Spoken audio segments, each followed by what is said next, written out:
तो दोस्तों ये सब इंसिडेंट्स जो हैं जो कि चाइनीज़ ट्रूप बार बार जो है एलएसी को पार करके इंडियन टेरिटरी में आते हैं, दिखाते हैं कि हमारे जो एलएसी के पास जो है रोड्स की कनेक्टिविटी कितनी ही ख़राब है। अगर आप एग्जांपल लें तो बाराहोटी का कि बाराहोटी के पोस्ट तक जाने के लिए एक्चुअल जो रोड है वो है 20 किलोमीटर पीछे। तो बाराहोटी के पोस्ट तक जाने के लिए जो हमारे आर्मी के जो जवान हैं उनको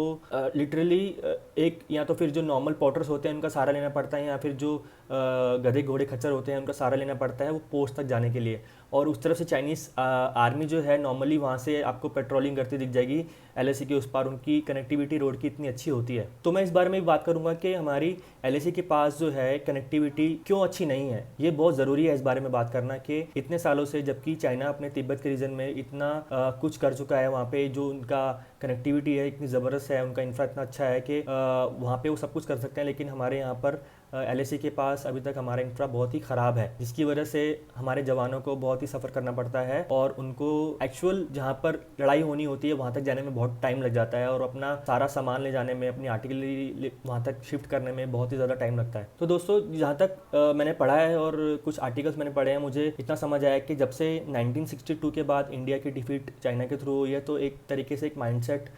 थोड़ा सा एक साइकिक बन गया है कि जो इंडियन डिप्लोमेसी है और जो भारतीय सरकार है उन्होंने एक डिफेंसिव रूप अपनाया है 62 के बाद। उनको ये बहुत ज़्यादा डर लगता था कि अगर हम एलएसी के पास अगर हम दोबारा से कुछ ऐसे हम इंफ्रा अच्छा करेंगे या कनेक्टिविटी बढ़ाएंगे तो दोबारा से चाइनीज़ जो है गवर्नमेंट नाराज़ ना हो जाए उस समय की और दोबारा से वो हमला ना कर दें। तो और उनको एक ये भी डर था कि अगर हम वहाँ पे कनेक्टिविटी अच्छी करेंगे तो चाइनीज़ ट्रूप्स हैं उनको बहुत ही ज़्यादा एडवांसमेंट मिल जाएगी। अगर वो उस एरिया तक आ गए जहाँ तक हमने कनेक्टिविटी की है तो वो बहुत जल्दी से बहुत फास्ट हमारे अंदर और इंडियन टेरिटरी के अंदर आ सकते हैं और इवन जो रेजिडेंशियल एरिया है वहाँ तक पहुँच सकते हैं। और नॉर्मली दोस्तों हमारी इंडियन आर्मी को जो नॉर्मल एलएसी है वहाँ तक पहुँचने में ही, क्योंकि एलएसी से पीछे तकरीबन कई जगह पे तो 40 किलोमीटर, कई जगह पे 20 किलोमीटर पीछे जो है रोड्स की कनेक्टिविटी वहीं तक सीमित कर दी गई है और उसके आगे कुछ भी नहीं बनाया गया। तो नॉर्मली पूरा पहाड़ी एरिया है और वहाँ तक जाने में हमारी आर्मी को बहुत ही ज़्यादा मशक्क़त करनी पड़ती है और उस पूरे रेंज में बिल्कुल भी नेटवर्क नहीं आते हैं। और जब भी मतलब उस रेंज में अगर आप अपना फ़ोन ऑन करेंगे तो मतलब आप लिटरली देखेंगे कि आपके फ़ोन में जो है चाइनीज़ नेटवर्क कनेक्ट करते हैं। आपके फ़ोन में लिखा हुआ था कि वेलकम टू चाइना, और आपका टाइम अगर आप ऑटोमेटिक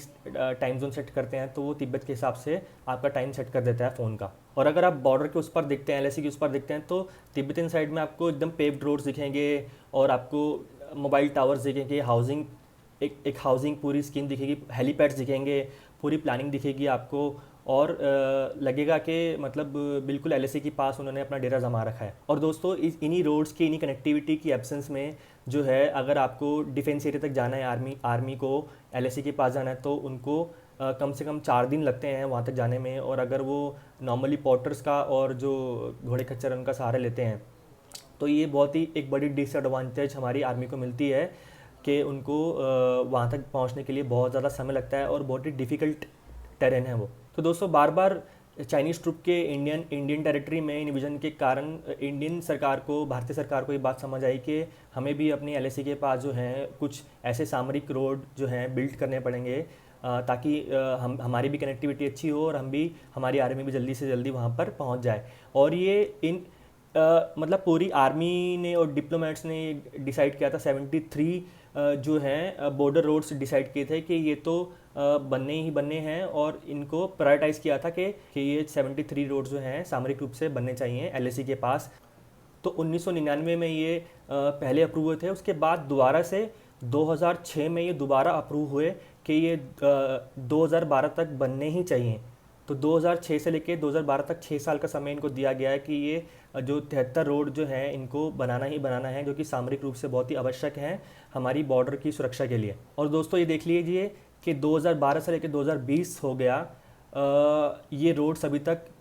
बहुत ही कम बन पाए हैं, जो कि इंडियन और चाइनीज़ टेरिटरी के पास जो रोड्स है उनमें से 61 रोड में से आपके 28 रोड्स ही बन पाए और वो भी कनेक्टिविटी पूरी नहीं बन पाई है। और जो कि 2436 किलोमीटर का जो एक रोड था, मतलब पूरी लेंथ थी रोड्स की जो 61 रोड्स है, उसमें से खाली 981 किलोमीटर रोड्स ही मतलब कंप्लीट हो पाई हैं। बाकी रोड्स अभी तक बिल्कुल कंप्लीट नहीं हो पाई हैं। और अगर हम उस साइड चाइनीस एरिया में देखेंगे, जो कि तिब्बतियन रीजन जो है, चाइना जो है वहाँ पर 58,000 किलोमीटर्स के रोड जो है बना चुका है, जो कि कनेक्टेड है, वेल कनेक्टेड हैं उनके छिंगहाई प्रोविंस से, शिंगजांग प्रोविंस से, और उसके बाद नीचे जो जितने भी एरियाज आते हैं सिचुआन से वेल कनेक्टेड हैं, और 58,000 किलोमीटर जो है यहाँ तक इनकी रीच है, पूरे कनेक्टिविटी रोड्स की एकदम लेंथ है। और देखिए दोस्तों, अरुणाचल प्रदेश की बात करते हैं, तो अरुणाचल प्रदेश में जो LAC है उसके अंदर की साइड पे लगभग 20 से 40 किलोमीटर अंदर जो है